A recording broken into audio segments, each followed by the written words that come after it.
Guys of a Certain Age is brought to you by no one. Absolutely no one. Except these dudes walking down memory lane.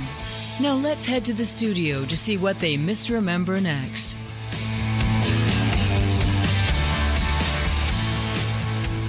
We're back in studio. The mics are fired up. It's Guys of a Certain Age. Robbie Koblentz behind my mic. Behind his mic is Art Shirley. And behind his mic, Jay Reed. Did something a little different there, guys. How'd you like that? Yeah, actually, Jay was actually literally behind his He was mic. behind I was wondering way. if that was a reference to the mic being too. pointed the wrong way a minute ago. He was on the, we've only done 300 odd episodes of this, and you figured you know which end of the mic to talk My into. brain is in another place. I'm going to be a grandfather. Well, congratulations. That's right. Yes. Oh my gosh.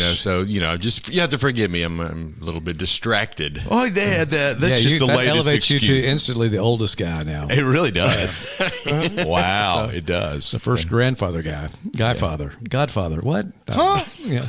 Coppola? Huh? Grandfather of a certain age. Yeah. Is his name Francis now? Francis Ford. Well, congratulations to all involved. So let's jump into some. And we should say Jacob is the father of this grandchild, and he has been on the podcast before. So Yeah. Well, there you go. Yeah. Okay. shout out there. Yeah. I was going to say, do we know which kid's having the... Yes, we do. It's Jacob. It is Jacob. It will be a girl. We know already it's a girl. You just kind of slid through all that. It went all about Jay, Yeah, I'm going to be a grandfather. Yeah. Not that my that's right. son and daughter-in-law are going to be parents. And we're congratulating you as if it's your accomplishment.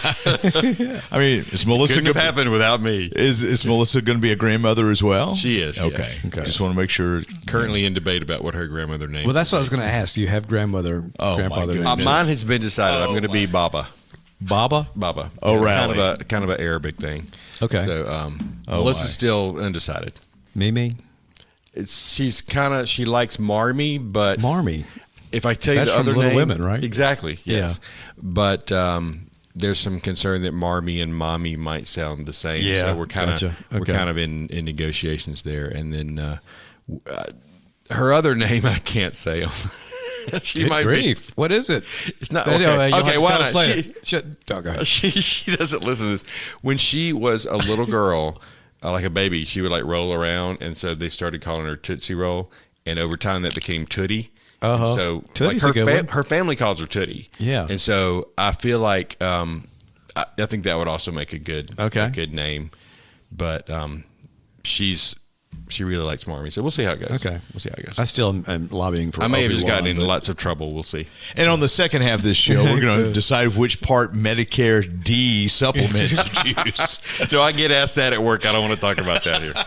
Well, I mean, Actually, that we may have to do an episode when it's just you and me on that. oh my! We'll hit the certain age part. Of Yeah, guys. boy, I did not have Jay and Melissa's grandparents' names on bingo card. Your bingo today. card? Well, yeah, see, you would have lost. yeah, that's right. I would have lost. Well, let's go from grandparents' name to geek of the week. Who wants to go first? I'll go. Just as a change of things. Yeah. I saw- Wait, was that your geek of the week? You're going to be a grandfather? No, that was just a special announcement. Okay, That's sorry. right.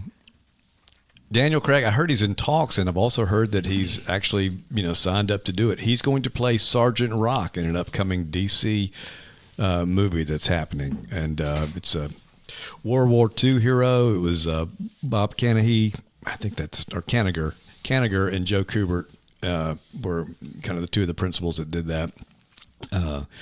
But ran through the 50s and 60s and 70s. Sergeant Rock did, and head of Easy Company, and Daniel Craig's going to play the guy. And I don't know if I'm happy about that or not. I don't think Daniel Craig's a good actor, but I always wanted Bruce Willis to play him. I guess that's he would have been perfect. That's not possible anymore. But anyway, I thought it should be an American guy. If Bond has to be British, then Well, true. or Scottish or whatever it is. Will this be in the gun universe?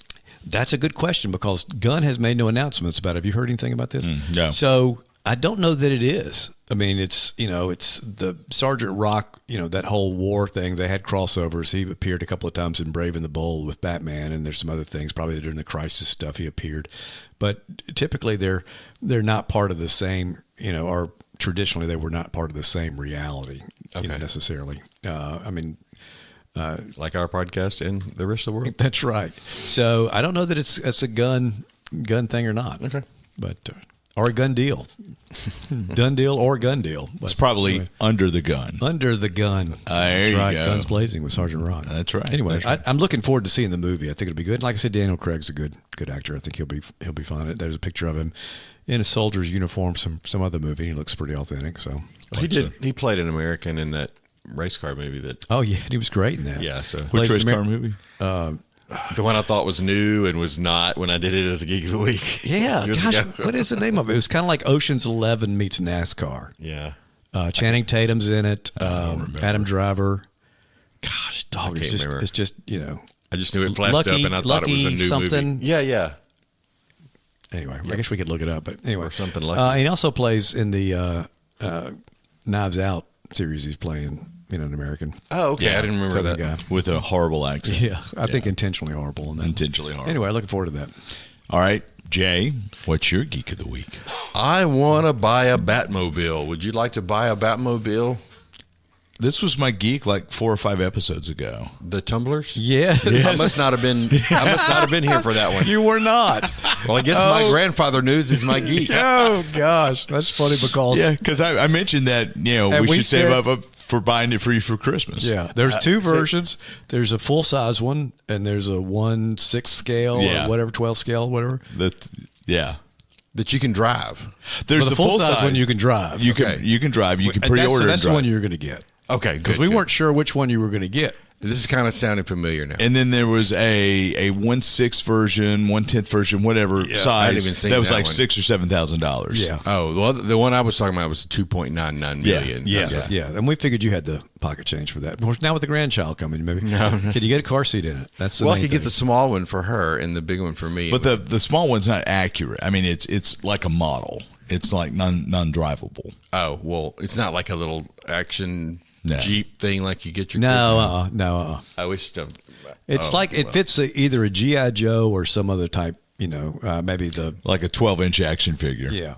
Oh, okay. Well, Yeah. she won't be able to drive it very long. Yeah, no.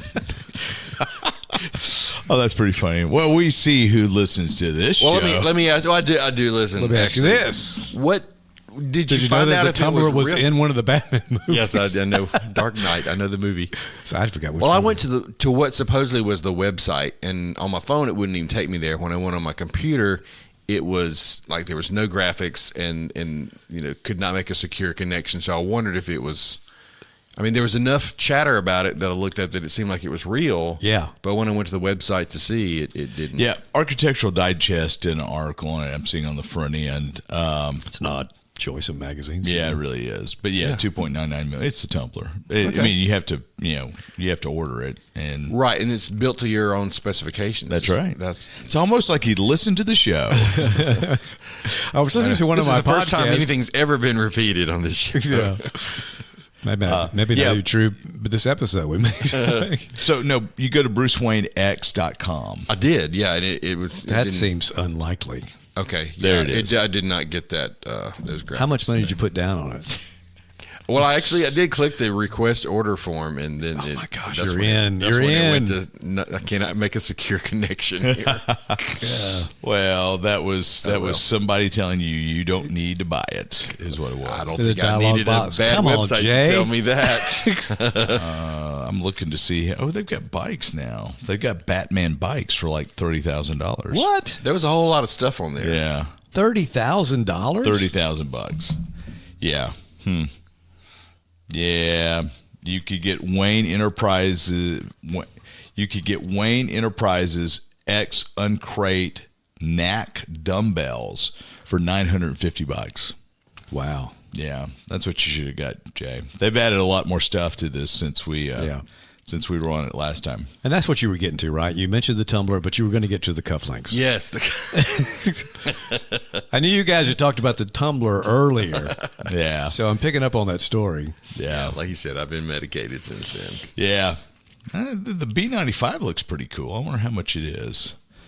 It's a custom. Ooh, I four-star. like that better. Yeah, I don't think you could get a car seat in the back of it, but anyway, it's an open air Enigma. Oh, this is 4.9 million pounds.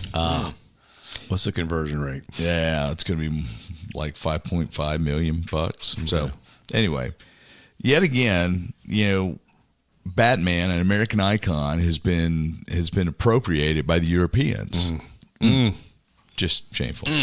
Absolutely. Batman, Superman, Sergeant Rock. Yeah. Where does it end? Where does it end? Who knows? So. Corn Sweat, though, is American. Who? Corn Sweat. The new Superman. Yeah. Well, that kind of leads into what I thought might be my geek. I started to do that as a geek, too. But Frank Grillo, who's playing who? What's Deadshot, playing Deadshot in the new Gunverse. Yes, came out in the press this week and said he's seen parts of the new Superman trailer, and his goosebumps had goosebumps. Yeah, I've heard it's really good. And then everybody's going, "Where is it?" Yeah, it's in James Gunn's mind. So, hopefully that'll drop maybe this Christmas. What's the speculation when that trailer's going to drop? I don't know. I mean, that would seem like you'd put it in front of the movies over Christmas. Are there any comic book kind of movies coming out, or I don't even know what's coming out. I don't think they'll have it in front of Wicked. No. Which, speaking of Wicked, I thought of you two. Have you guys seen the AMC movie theater? The AMC chain has put out specific instructions: do not sing along during Wicked. Yes. Don't text, don't talk, don't sing. Let other people enjoy. There will be a sing-along version of Wicked released. I saw that. That's around Christmas. Yeah. But I did see that. Yeah, we're supposed to go see it this weekend. Yeah. Did you see it, or did you see it in the theater? Broadway? Yeah, Broadway. Yeah. I saw it in the Orpheum in Memphis. Yeah. And I should have said. Yeah. Well, and I was in the dip in the Orpheum on the floor in the dip and behind like what must have been a basketball player, and so I could not, because he was way too tall and I'm way too short in the dip, and I don't remember seeing much other than through a guy's armpit. It sounds like the name of your autobiography, In the Dip, the Art Shirley story. In the Dip. Now, that could be in the Orpheum Dip. That could be in the Chip Dip. It could be anywhere. So, what about you, Jay? Did you see Wicked? I've read the book, but I have not seen the musical. But I would like to, having read the book now. Are you going to go see the movie? Probably. I would like to. I didn't realize until just a couple of days ago that it was only half of the... It was only the first act. Yeah, I saw when they first came out there was going to be part 1 and part 2. So part 2 will be released a year from today, what I'm told. Yeah. From today? From today. This day. The part 1 starts tonight. Yeah. And part 2 will start tonight next year. Okay. There you go. Very fortuitous. So says the interwebs. So said the interwebs. So, all right. Well, there's that. My actual geek is something I texted to these two guys. The Roddenberry Estate has teamed up with a company called Otoy. Mm-hmm. They're kind of a graphics, distributed graphics animation company, computer animation company, CrowdShare. And they have done some cool little parts that are Star Trek authentic because it's coming from the Roddenberry archive. They did one at the conclusion of Picard where they showed how Spock was able to go and rescue what was left of the Enterprise D and salvage it. If you remember that from a couple of years ago, Art. Well, this time they have to celebrate the 30-year anniversary of Star Trek Generations, and they decided to have a proper send-off of Captain Kirk and Spock. They get one more chance together. Mm-hmm. So this is after Kirk dies in Generations or whatever he does. He walks through this glowy light thing and gets to hang out with Spock, and Spock passes away. Yeah. And so Shatner did some motion capture for it. Yeah, and they've got another actor, Sam Witwer. Yeah. Whose name sounds familiar. Do we know him from somewhere? He was in Battlestar Galactica. He was in Smallville. He was Doomsday in Smallville.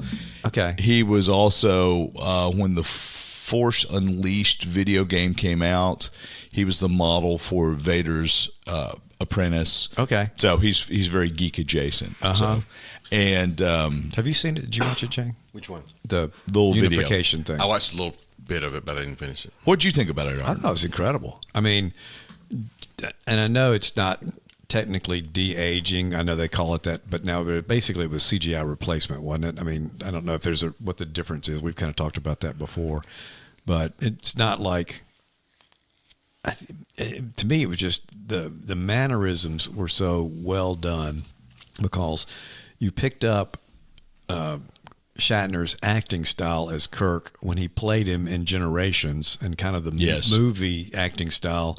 And then they show him in a scene that looks like it's from the original series. And I mean, it looks like just footage from that they've enhanced, but his mannerisms there are different. It's just a younger man and the mannerisms there.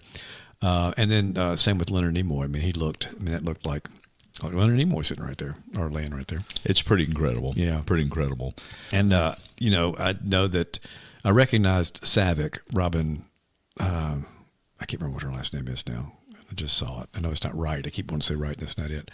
But anyway. So that was Savick. Yeah. Okay. The second Savick. Yeah. Yeah. And so she's there, and it's like he goes and sees, I don't know if he goes into this world, which I guess is kind of like the Generations world that he goes into, but he sees people that I don't know if they're supposed to be dead or alive. I mean, I don't know what's going on with that, but he sees a lot of people from his past, or the guy from the original series that his friend who was in Where No Man Has Gone Before, the second pilot. Okay. Gary Collins. Yeah. Gary Collins, that's not right. That's not Gary Collins. That's Joan. Yeah. Anyway. Yeah. So, but yeah, it's I'm medicated now. No. Yeah. We should all be medicated. It was just a really incredible piece of animation. All right. So, Art, as I'm playing it here. So, what was the significance of that dude right there? I don't know who that dude is. There's if you get to the 3-minute mark in the trailer in the short, there's a guy looks like he's a statue, and I don't know the significance of it. I thought our resident Star Trek expert, and I feel like I should know that, but I don't. I don't know. I don't remember him from like a Krull. Yeah, I don't know if he's supposed to be from Generations. Maybe that's what it was. But granted, I have not watched that one, more than a couple of times. Yeah. So anyway, but I thought that was really, really cool. Yeah, I thought it was very well done, and it makes you wonder, how far they could push that. I mean, I would think that they could do, you think back about when they did the Princess Leia and Darth, who was it, Grand Moff Tarkin, when they did the CGI replacements for them. Yeah, and it was cool. But, you're still in that uncanny valley of this, you can tell it wasn't quite right. Right. Yeah. That's right there it's pretty amazing. To the point where you're going, okay, is what's real and what's not. Yeah, yeah. So, all right. Well, I think it's time for... Jay's Regrettable Segment. Yes, Jay's Regrettable Segment. This time brought to you by speech pathologists. Speech pathologists around the world that are helping people speak when they're on medication. I thought it would be something grandfather related. Oh, maybe it should be. Depends. Babies, diapers for you and the baby. Oh boy. Oh, please don't do that. Please don't do that. Okay, so what do you got there? I don't think it means the segment, Jay. I think you're committed to this segment. Don't do that. This one is interesting. His that's name, good. Yeah, for the first time ever, Miracle Man, but. Don't hold on to that name because that is one of many names in this sort of evolution of a character. Creator Mick Anglo. Don't know. Mick. This was Miracle Man #1 in 1965. So basically, so you start with Captain Marvel, right? And then we talked, I think, last time about the lawsuit between Fawcett and DC. And National Periodic DC. Mm-hmm. All right, so Mick Anglo... I was prepared to do this last week, and so L. Miller and Sons. Okay, they got the UK distribution for a Captain Marvel, and this guy, they created a Marvel Man. They had a young Marvel, Kid Marvel, Captain Universe. Then the Spanish publishing company got a hold of it. Their name was Editorial Pharma. And they called him Super Hombre. Super Hombre. Okay, so this is the same. You were talking about all these characters, the same guy, it's basically. Same. It's like an evolution. So Super Hombre, El Disco del Sol, El Falso, Super Hombre. So he's got 2 Super Hombres on here. So anyway, I know I've kind of. And again, this is trying to trying to cash in on what was left over from Captain Marvel. Right. Yeah. It's just sort of we can't do Captain Marvel the way somebody else got him, so we're going to try something else. So they kind of all look like Shazam, Super Marvel. I mean, it just owns and owns. This Captain Universe uses the magic word galap, which galap, yeah. That sounds really inspiring, doesn't it? Galap. But it stands for Galileo, Archimedes, Leonardo, Da Vinci, Aristotle, Pythagoras. So that's kind of a Pythagoras gets a shout out. Yeah, right. The math man. And before that, okay, so this is going back to this Marvel man, was Newsboy Mickey Moran. Okay, kind of Billy Batson callback by using a magic word, but instead of Shazam, it was Kamota, which there's no explanation for that one. So it's just this amalgamation of stuff. Of crap. Well, yeah, kind of. So that was all the British, and then it goes to the Spanish, and that's when it became Super Hombre, but he still kind of, looks and has the same powers and that kind of stuff. So then Anglo left L. Miller. He, this one was Captain Miracle. Yeah. His magic word was El Karim, which, if you spell it backwards, is miracle. Okay. But El Karim is actually an Arabic word, the generous. So I thought that was kind of odd that he used an actual word, but it still spells miracle backwards. But essentially, all these are Marvel Man or Captain Marvel in a different costume. Yeah. So in '65, that's when he debuted Miracle Man, the Superman of unlimited power. Was basically Super Hombre, but with a less Spanish sounding name. So yeah, so there's not I don't know, nothing much happened except a lot happened. Yeah, and I don't understand. I mean, the reason that National Periodicals sued Fawcett was because they felt like Captain Marvel was too close to Superman. Mm-hmm. And actually, Captain Marvel was at that time more popular than Superman. It actually had kind of eclipsed Superman in popularity in the first couple of years, so they got rid of him. And then, but it seems like, so it's not so much the name as it would become a problem later. It's the power set, and they're still doing the same thing. Yeah, it's kind of like. Well, I should note there was a sidekick called Supercoat. Supercoat. Yeah. No Supercoat. No, COAT. This guy has 4 pages in this book and not much explanation of why. I'm going to say regrettable. I'm going to say regrettable too. There's nothing redeemable here. Yeah. I mean, yeah, it's like vegetable lasagna. Yeah. Marvel. Never mind. I'm trying to come up with a Marvel lasagna. Never mind. We're going to play this episode back and go, what were we, what's going on? Jay's medicated as well, so it is cold and flu season. So not only the hero, but Jay's segment is regrettable today. But it's always Jay's regrettable segment. It's always right. It's always Jay's regrettable segment. Yeah. Brought to you by NyQuil. Especially today. Yeah. Anyway, Miracle Man, regrettable. 3 regrettables. All right. We're going to take a break. One of us is going to disappear. 2 are going to stay. We're going to talk the Penguin. And 2 of us are back. Hey, Jay. Hello, Robbie. We kicked Art out because he doesn't qualify for this segment because he hasn't seen what we're about to discuss. Though he could probably shed some light on some of the history. He probably could. We're going to talk The Penguin, which just wrapped recently on Max. And it takes place in the Matt Reeves The Batman universe with Robert Pattinson as the Batman. Isn't it Robert Pattinson? Pattinson, I think is actually. Yeah, that's my Christmas present to you, Robert, is that extra vowel there, so, or consonant, whatever I gave you. So, initial reaction, Jay, what did you think?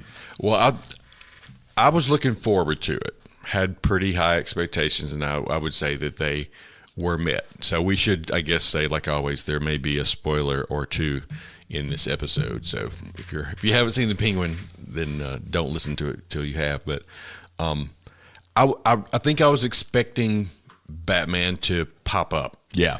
And he didn't. Only the bat signal popped up, which I thought was very cool. So that was probably the only thing that I was kind of hoping for and thinking would happen that didn't. And then we can get to this later. That the final episode, there was one little bit that kind of disappointed me, but I figure it was for a reason. When when he killed Vic. So the setup we'll jump into real quick. Yeah. It takes place immediately after the Batman. So if you recall, in fact, I'm rewatching the Batman. I'm almost all the way through it. The Riddler was the main antagonist in the Batman. The Penguin shows up as a stooge for Carmine Falcone. Carmine Falcone, which had some. He was the Bob Moss, the mob boss. Wow, yeah. Bob Moss. He was a guy who was basically running Gotham. To be confused with Bob Ross, the painter. That's right. Happy little trees. He was the guy running the town, and everybody reported to him. Chief of police, mayor, DA, the whole kit and caboodle. The Riddler was trying to weed out corruption by going after them. Anyway, so a seawall gets destroyed, which floods part of Gotham, and so the Penguin series picks up immediately thereafter. And the Penguin was Carmine Falcone's top lieutenant, and it had a very Sopranos type feel to it. So that's where the series picks up. The Penguin's trying to make his mark as, Carmine Falcone is killed somehow, some way. And so there's a power vacuum, and he's trying to step into it to claim his control of Gotham. And chaos ensues. So you don't have Carmine back. You do have Victor Salvatore. Was that the... Which one was... He was the other mob boss who was not Victor Salvatore, but Sal something. They called him Sal, but Yeah. Salvatore was his last name. Yeah, Salvatore was his last name. The Triads were involved, and I can't remember the guy's name that ran that, but that was probably, more or less they made it out like it was Carmine and Sal that were the main competitors. Is that right? That's right, and that's referenced to in the Batman movie as well. Okay, so Sal is mentioned in the Batman movie, and so anyway, that's where it picks up, and it's 8 episodes. It's got a very, very, very Sopranos feel to it, and Colin Farrell, unbelievable as the Penguin, just unbelievable. I think if they don't get some sort of Emmy for makeup or whatever it is, then all is lost, because it's an incredible transformation. The physical transformation, the vocal transformation, the whole kit and caboodle, just unbelievable. Yeah, So, I mean, he's obviously the main transformation, but I think even Sophia's, she's transformed in a way too. Not, she still looks like she looks in real life, but there's scars, and there's they definitely make her up to look like somebody who might be crazy, but you're not sure. That's kind of how they portray her through the whole thing. So it's like we said, 8 episodes, and it gets to the end where basically it sets up the next Batman movie, where Penguin is now the crime godfather of Gotham. There is, like Jay mentioned, you see the bat symbol pop up at the end, just like for the Batman, but there is no mention of the Batman at any point. But they mentioned the Riddler, do they not? I believe so. Yeah, or at least they mentioned what he did, if not by name. And of course, she's known as the Hangman. Yeah. So there are some comic-ish names throughout, but no Batman till the very, very, very, almost maybe the last scene. Yeah. So, what did you think about the way they portrayed Gotham? I mean, it seemed to fit the same vibe as the Batman movie. So, I mean, I don't have any particular, background as, how it should be or wasn't portrayed. I mean, but it was very Penguin focused, as it should be. I mean, it was his show, but I mean, there was no Commissioner Gordon. There was no, none of your usual Batman characters were there, save for him and her.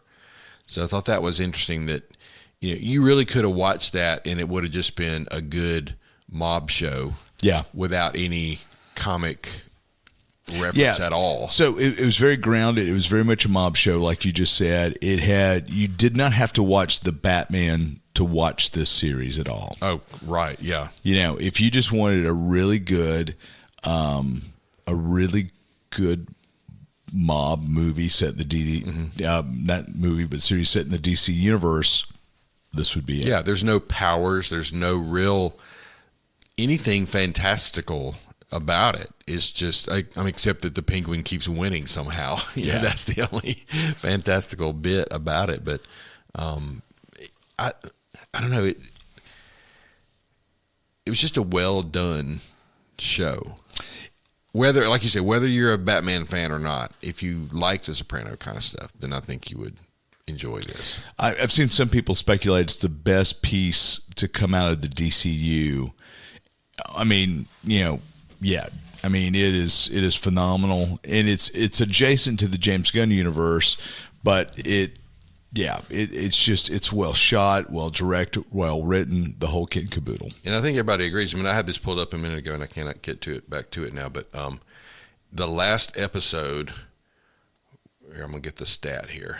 The last episode was like the most watched of Penguin finale gets a 9.7 on IMDb, one of the highest rated TV episodes ever. Yeah. So that's pretty big deal. And what I really liked was, I'm not like Art. I don't know all the emanations and the history of Penguin aside from what I've seen in other movies. And, so I've got Danny DeVito and I've got Burgess Meredith in my head. So very, very different. So would you call this an origin story in a way? I mean, it kind of... I would. Yeah, so it went from when he was a crony or, like you said, he was kind of the second guy, the driver. He was definitely not the head of anything, but managed to get there at the end. But, he did some mob things. The very first episode, he shoots somebody, and when that's kind of what sets all this in motion, when he shoots Alberto. And then, Sophia comes out and gets out of jail, and you get kind of her origin story in a way, kind of alongside his. And so you're really getting two stories at once. But then at the end, that's when you see, they call him the Penguin, but only because he walks funny. And they show that. That's the one thing that you saw, his kind of crippled foot, and he's got a brace on, and you kind of see that from his childhood. And I mean, even from his childhood, he's done some rough stuff, when it comes to his brothers and all that. So you kind of want him to succeed in a way because he's the underdog, but the way that he succeeds is very dark. Yeah. In the end. And so you kind of come out with these weird mixed feelings about how you feel about the Penguin. You're kind of rooting for him, but you hate that you're rooting for him. Yeah. Yeah. Yeah. Yeah. Yeah. Because you don't want him to win that way, but he finds a way, and I'm not sure, if the character Vic, his sort of young understudy throughout the whole thing, was that a comic character or no? I don't know of any character like that. So that's somebody they brought in, or a character they brought in just for the show. So the analogy, what they did with Vic, so it's a young African-American character who's trying to steal the wheels off the Penguin's Maserati, and instead of killing him, the Penguin takes him under his wing, makes him his driver and his apprentice. Very, very analogous to Jason Todd, who became Robin for Batman, because Batman discovered Jason Todd when Jason Todd was trying to steal the wheels off the Batmobile. Oh, really? Okay. Took him under his wing, became his ward, became his trusted, sidekick. Robin later became, well, no, he didn't become, because he became the Red Bane, but he was killed by Joker and yada, yada, yada. Anyway, so you had kind of the same thing happening with the Penguin with Vic, but at the end, the Penguin decides, hey, I can't have any family in my life. That could be a weak point, could be a pressure point. I'm going to have to kill you, buddy. And he strangles him, and that's the end of that. So, and then the next scene, you see he's got the tux on. It kind of has the Penguin-esque look to it, and he's in the penthouse, and I mean he's got this weird relationship with his mother, so that's kind of underpinning all that too. So he was the Penguin was just hoping for words of affirmation from his mother. Mm-hmm. And that's what he pined after his entire life. And it was kind of the motivation for his life choices. His mother has a stroke in the second to last episode. So when he comes up victorious on top, he gets the penthouse like he'd always told his mom he would, puts her in a hospital bed, medicated, at the top of the penthouse, visits her every day. Mm-hmm. But then he has an escort that he has a relationship with that he makes her dress up as his mother. And he dances with her and makes her give him the sweet words of affirmation. I'm so proud of you. You know, I love you. The things he never heard from his own mom. So a little bit weird at the end. Very weird at the end. Yeah. Very, very weird. So maybe that will play into the next, because I know I don't know, they're talking about a season 2, but I guess that would kind of depend on the second movie and how that plays out. And I know Colin Farrell more or less said if there was a season 2, he'd definitely be interested. So there's hope. Well, but would we want to see another Penguin season, or would we want to see another character developed in the same way by Matt Reeves? I don't know. I would like to see maybe a few other characters, but I really like this deep dive in. Mm-hmm. And I don't think we ever saw Gotham in the sunlight at any point. Huh. Not that I can think of. In the same way in the Batman movie. So, but anyway. Yeah, and you did see, like I remember from when Danny DeVito's Batman or Penguin, he had like an underground kind of layer, and this one also did. So I think they kept some things. I did notice a few things that were consistent with what I did know of the Penguin. I mean, there's some great, other great actors in this too, besides Farrell, and we've talked about this in other episodes, just how great. I don't even know the girl's name, but the one that played Sophia Falcone was terrific. She was, and it's been a few days since I finished watching. She lives, so she'll possibly pop up. Yeah, she didn't win, but I expect her in a Batman movie somehow, some way. So.